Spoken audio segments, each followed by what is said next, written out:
La classification des roches sédimentaires. On peut classer les roches sédimentaires d'après leur composition chimique. Ainsi, on peut distinguer les roches siliceuses, qui contiennent la silice et CO2, les roches argileuses, ce sont des phyllosilicates d'aluminium, des roches carbonatées, qui contiennent du carbonate de calcium et de magnésium, CaCO3, MgCO3. Les roches phosphatées, contenant du phosphate de calcium, les roches carbonées, constituées par des atomes des chaînes de carbone, charbon et hydrocarbures, les roches salines, chlorure, sulfate de calcium, de sodium et de potassium. Les roches ferrifères, ce sont des oxydes et hydroxydes de fer. Parfois, certaines roches peuvent appartenir à plusieurs roches. Par exemple, les marnes. Les marnes, c'est une roche constituée d'un mélange d'argile et de calcaire. Donc il est difficile de la classer dans la composition chimique parce qu'on peut la classer dans les roches carbonatées, et on peut la classer aussi dans les roches argileuses.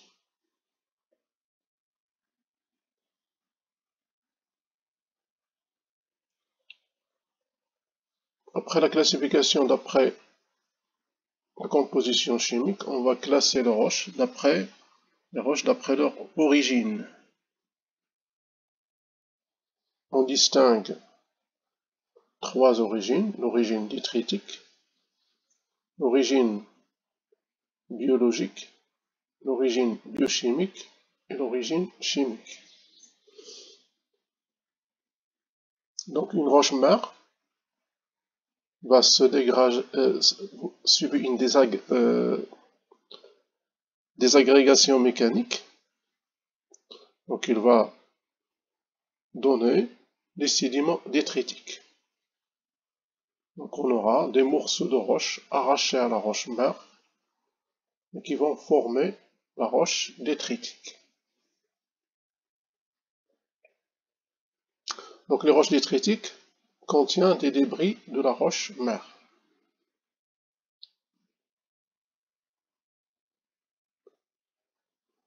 Et on aura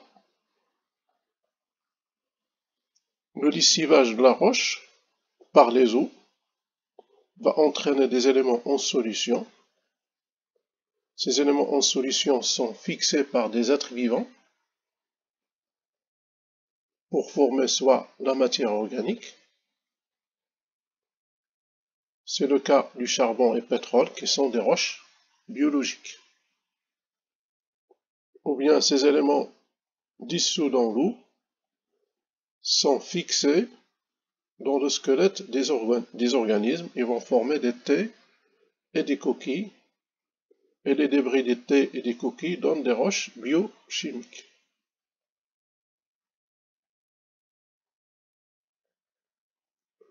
Ou bien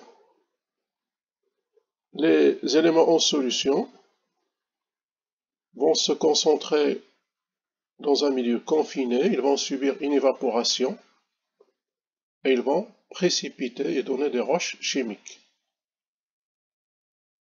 comme le sel gemme, le gypse, etc.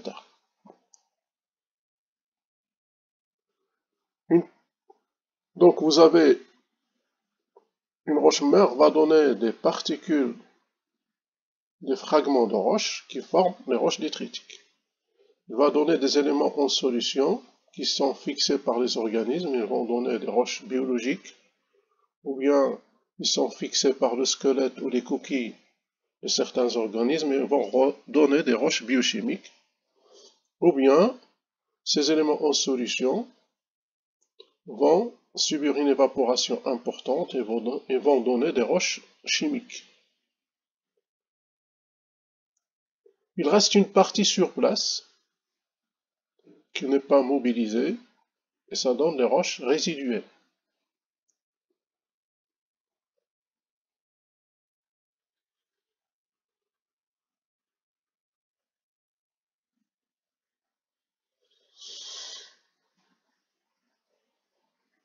Donc pour la classification des roches sédimentaires d'après leur origine, on a dit qu'on distingue les roches détritiques, les roches chimiques, biochimiques, les roches carbonées et les roches résiduelles.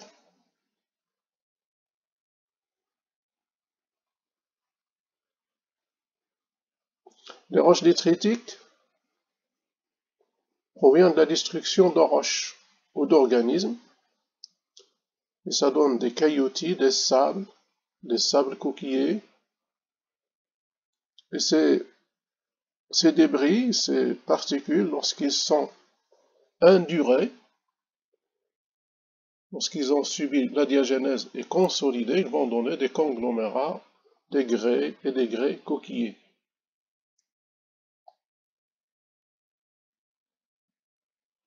Pour les roches d'origine chimique,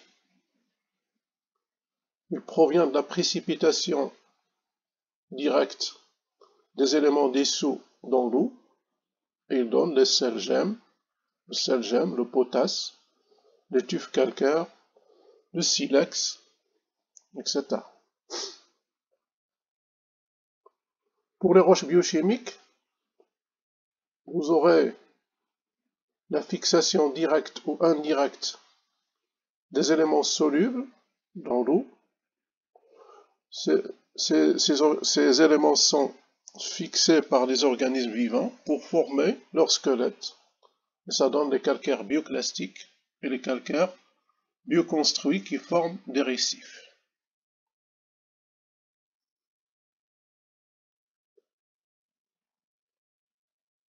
Et les roches carbonées, donc issues de la transformation de la matière organique. La matière organique, elle est formée essentiellement par des chaînes de carbone et cette matière organique donne des roches comme les tourbes, les charbons et le pétrole.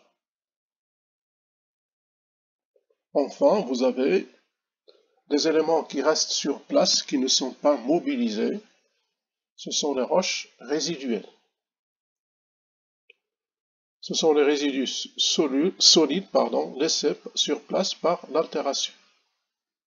L'exemple de roche résiduelle, c'est la bauxite. Donc, il y a des roches qui ont des origines mixtes. Par exemple, si on prend une accumulation de coquilles,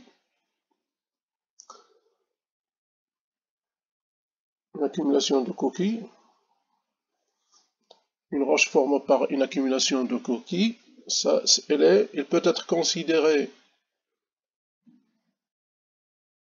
comme biochimique, puisque ce sont des animaux ou bien des coquilles d'animaux. Elle peut être aussi considérée comme qu'il a une origine détritique, parce que les coquilles sont brisées et transportées.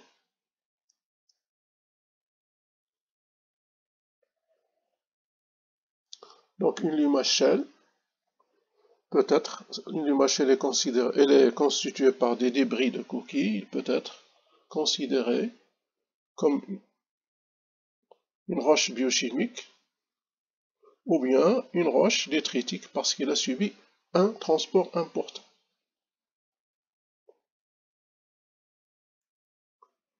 On va voir un peu en détail les roches sédimentaires détritiques. Donc ces roches sédimentaires détritiques sont formées par des éléments figurés. Donc ici vous avez des éléments figurés. Donc ces éléments figurés proviennent de l'altération et de l'érosion de roches préexistantes. Et ici, on a des fragments de roches.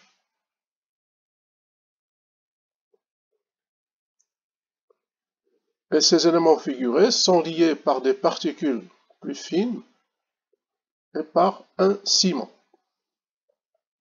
Les particules fines qui lient ces éléments figurés de grande taille, c'est la matrice. Donc la matrice, elle est formée par des grains fins d'origine détritique. Et entre ces grains fins, si on observe cette roche au microscope, on peut voir, entre ces grains fins, on aura un ciment qui est formé par précipitation. Donc vous avez ici un conglomérat. Il est constitué par des fragments de roche qui constituent des éléments figurés de grande taille. Et ces éléments figurés de grande taille sont liés entre eux par une matrice formée par des grains de petite taille. Donc ce sont des grains fins d'origine détritique. Mais si on observe cette matrice au microscope, on peut voir qu'entre les grains fins, on a un ciment qui est formé par précipitation.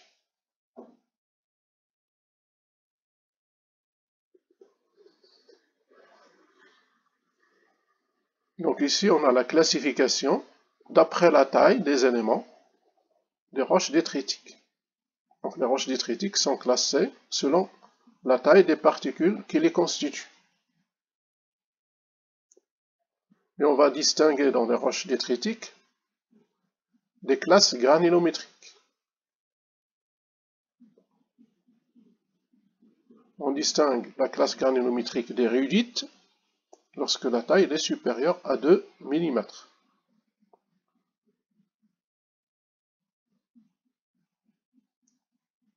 Et la classe des arynites lorsque la taille des éléments est inférieure à 2 mm, supérieure à 0,063 mm. C'est la classe des arynites.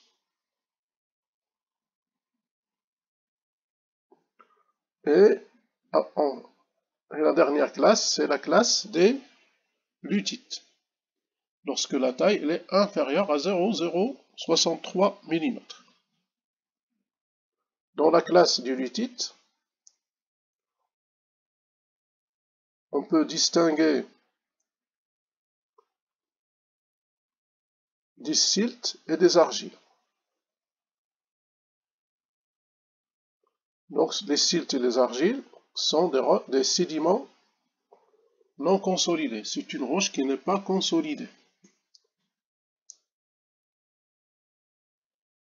Et la limite entre les siltes et les argiles, c'est 0,002 mm.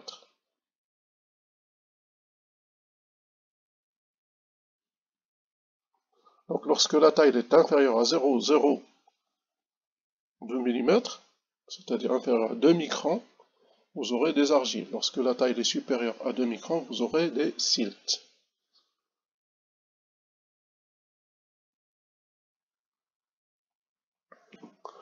Et la classe des arynites correspond au sable. Lorsque la roche n'est pas consolidée, lorsque vous avez un sédiment non consolidé, les arynites correspondent au sable. Lorsque ces sables sont consolidés par la diagenèse, ces sables donnent des grès. Donc les grès, ce sont des roches consolidées issues de sable, issues de la consolidation de sable.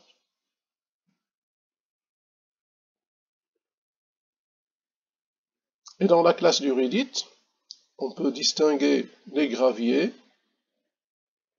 et les cailloutis. Et lorsque la roche est consolidée, les cailloutis donnent des conglomérats, et les graviers et les graves donnent des microconglomérats. Et la limite, c'est 1,16 mm, c'est-à-dire 1,6 cm. Donc si la taille est supérieure à 1,16 mm, c'est un conglomérat. Lorsqu'il est inférieur à 16 mm, vous avez un micro-conglomérat. Donc ici, dans cette colonne, vous avez les éléments, la roche qui n'est pas consolidée.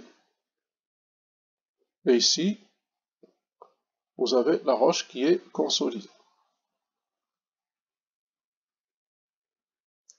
Donc les limites importantes, c'est 2 microns, ça limite les argiles et les particules siliceuses. C'est 0,063 mm, c'est la limite entre les siltes et les sables. Et 2 mm, supérieur à 2 mm, vous avez des microconglomérats et des conglomérats.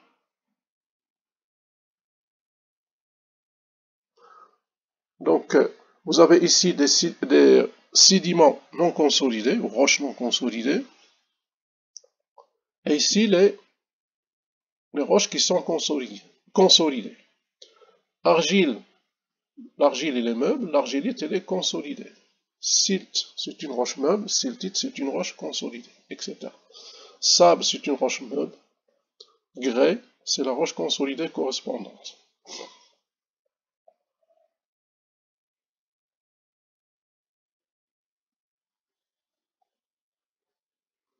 Donc on voit ici des photos pour la classe des rudites. La classe des rudites lorsque la taille est supérieure à 2 mm. La taille des éléments qui constituent la roche sont supérieurs à 2 mm. Donc vous avez ici des éléments figurés de taille supérieure à 2 mm. Donc ils ont une taille centimétrique. Donc ces roches-là appartiennent à la classe du rudite. Donc vous voyez que ces éléments figurés sont des fragments de roche.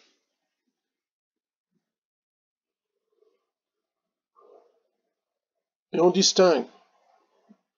Donc la roche ici, elle est consolidée. Hein. Donc la roche, elle est consolidée. Donc c'est un conglomérat. Donc la taille supérieure à 2 mm, roche consolidée, c'est un conglomérat.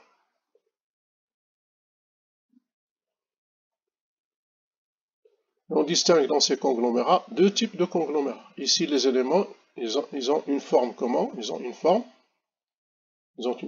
qui est anguleuse. Ici les éléments, ils ont une forme arrondie.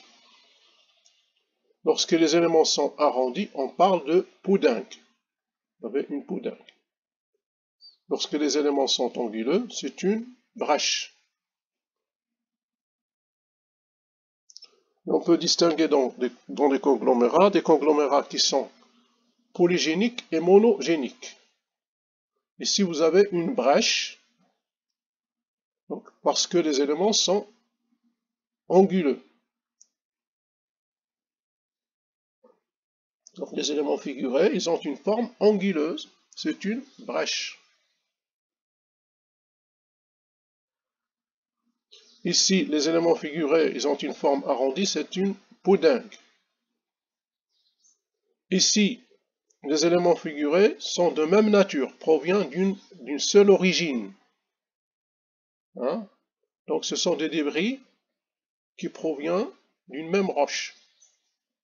Ils ont une seule origine, on parle de roche monogénique.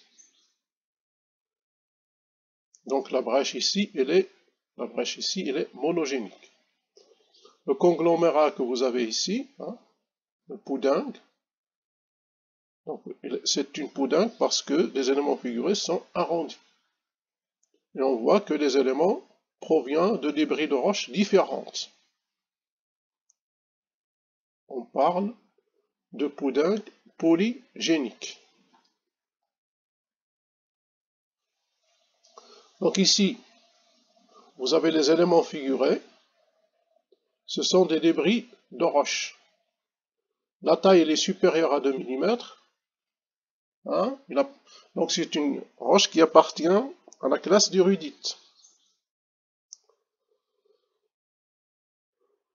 appartient à la classe d'Urudite. La roche elle est consolidée, donc c'est un conglomérat. Donc taille supérieure à 2 mm, appartient à la classe d'Urudite. La roche elle est consolidée, vous avez un conglomérat.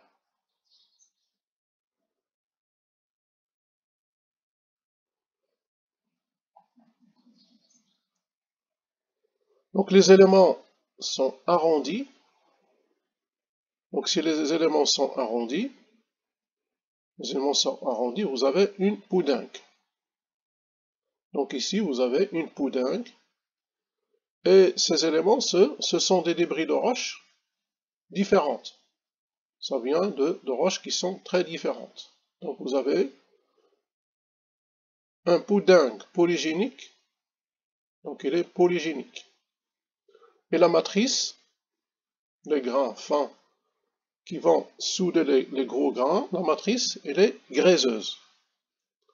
Donc la matrice, elle est formée par un sable consolidé, c'est un grès. Donc vous avez un poudingue polygénique, la matrice entre les grains, la matrice entre les éléments figurés, c'est la matrice. La matrice, elle est gréseuse. Donc c'est un sable consolidé, c'est un grès.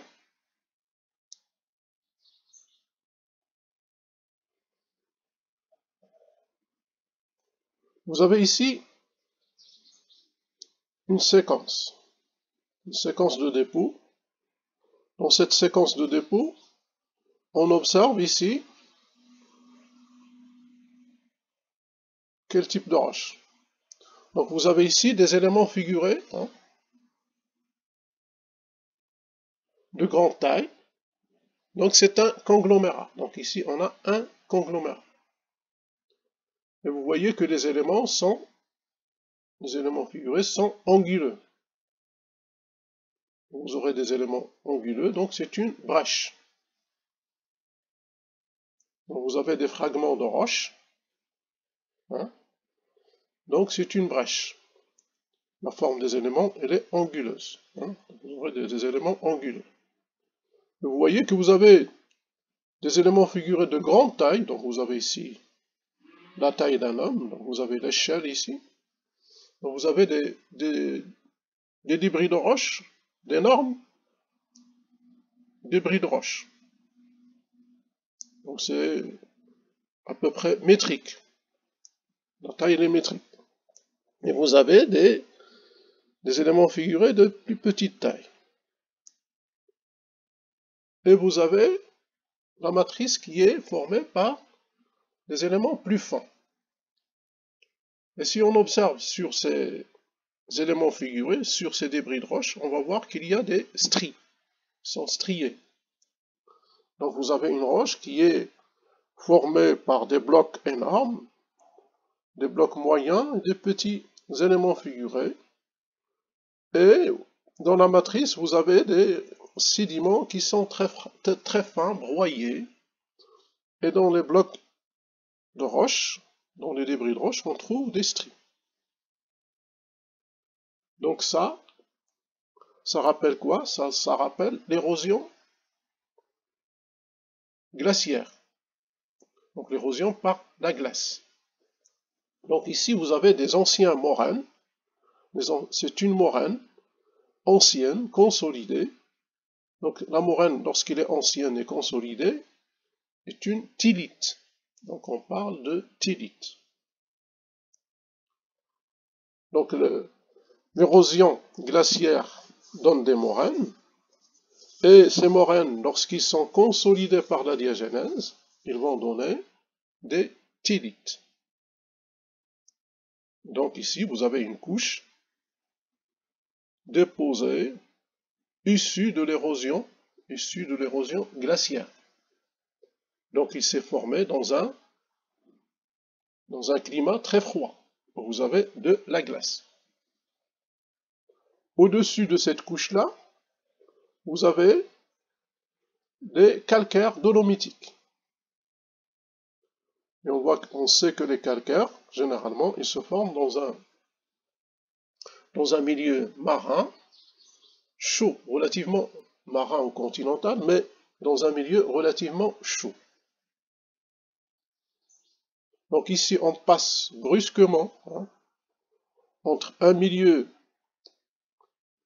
où le climat il est froid, très froid, glaciaire, des dépôts glaciaires, vers des dépôts de calcaire dolomitique déposés sous un climat probablement chaud. Donc ici, vous avez le passage d'une période froide à une période chaude. Donc l'analyse des séquences sédimentaires peut révéler des changements climatiques. Donc on a ici un changement climatique important. On passe d'une période glaciaire à une période relativement plus chaude.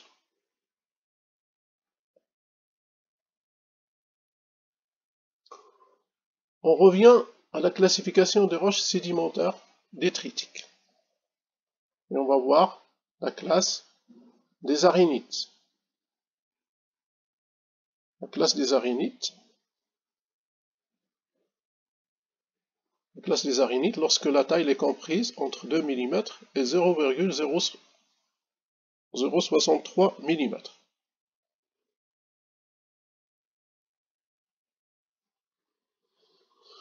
Donc ici, la classe des arénites correspond aux roches. Ces roches, lorsqu'ils ne sont pas consolidés, meubles, ce sont des sables.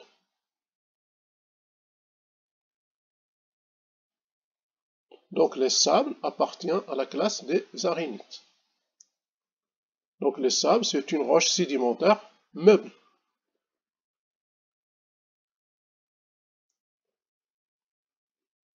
Donc en regardant ce sable, il peut être constitué de quartz, des feldspaths, des micas, ou bien par d'autres minéraux.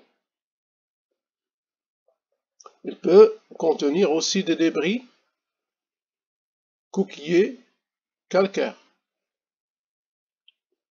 Ou bien il peut contenir des petits débris de roche. Donc ce sable meuble, par la diagenèse, il est consolidé. Il va donner un grès. Donc un grès, généralement un grès, c'est un sable consolidé.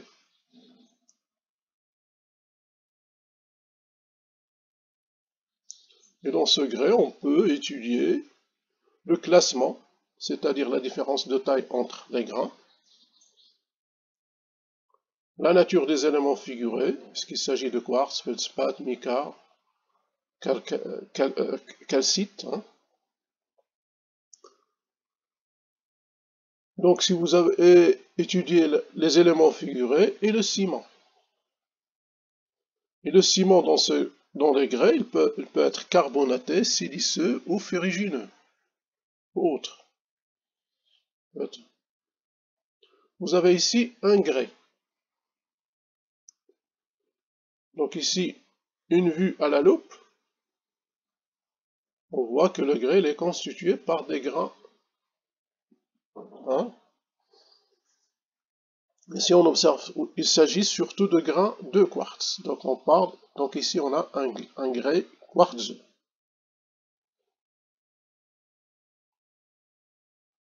Ici, vous avez une roche.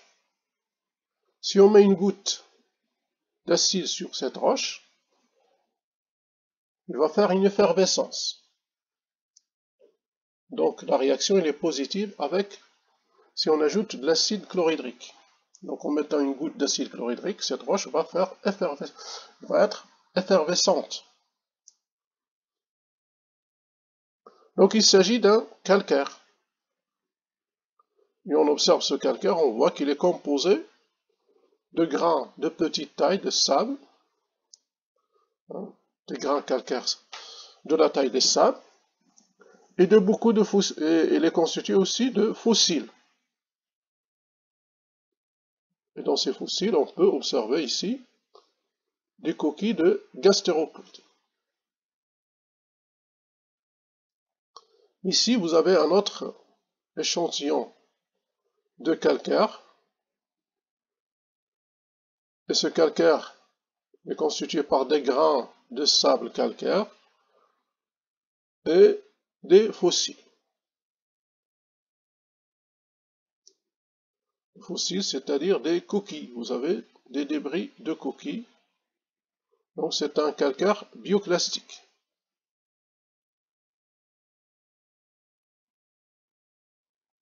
Et ici, on observe un grès. Donc un grès rouge.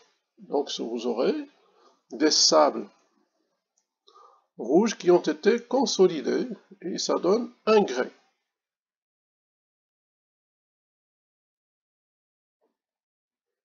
Ici, vous avez un grès et sur ce grès-là, il y a des gravures rupestres. Donc l'homme,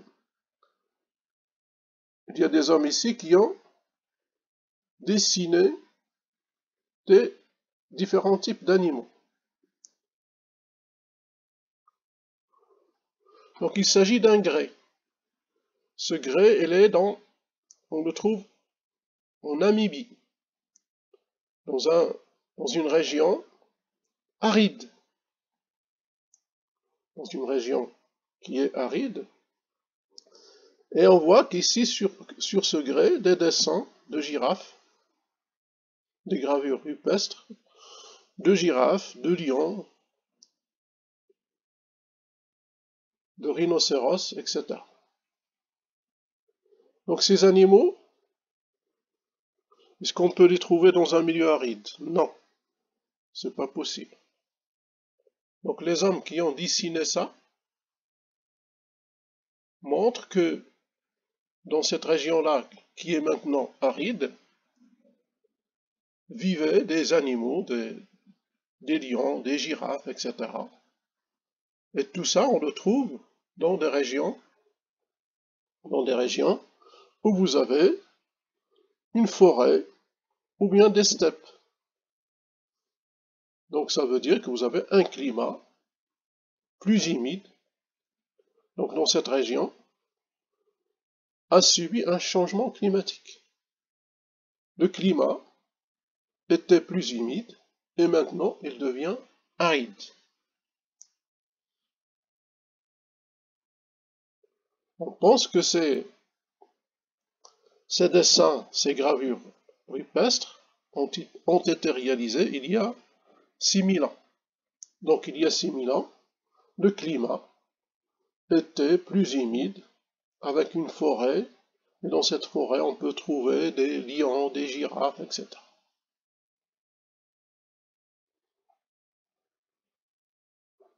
Donc ces gravures rupestres montrent que dans cette région de Namibie, il y avait un changement climatique important.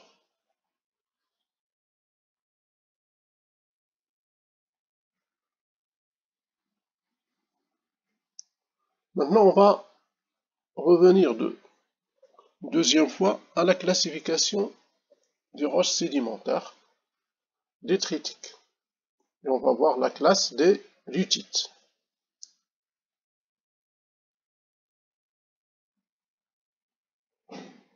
Donc la classe du lutite correspond à la classe constituée par des particules dont la taille est inférieure à 0,063 mm.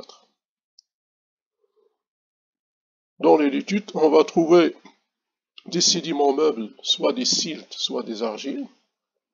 Lorsque ces sédiments meubles sont consolidés, ça donne des siltites, ou bien on parle aussi de pélites, et des argiles, ils donnent des argilites. Donc on va trouver la classe des lutites.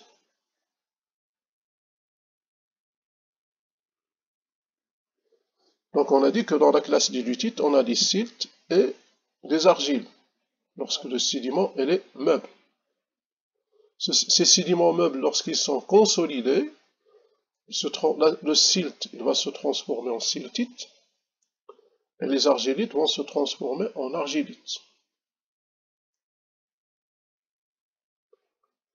Les argiles et les argilites, la taille est inférieure à 2 microns. Les siltes et les siltites, la taille est comprise entre 0,063 mm et 2 microns. Donc ici vous avez des siltites et ici vous avez des argilites rouges.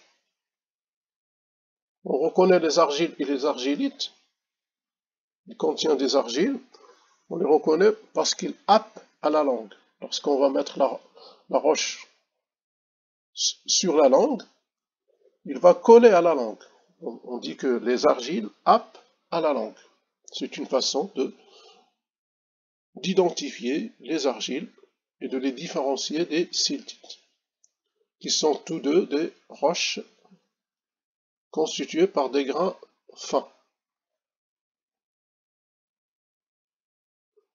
Donc ici, vous avez une alternance de siltite et d'argilite noire.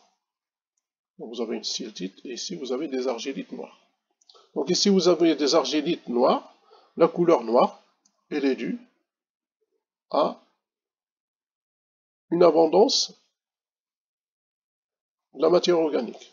Un sédiment riche en matière organique, il est noir.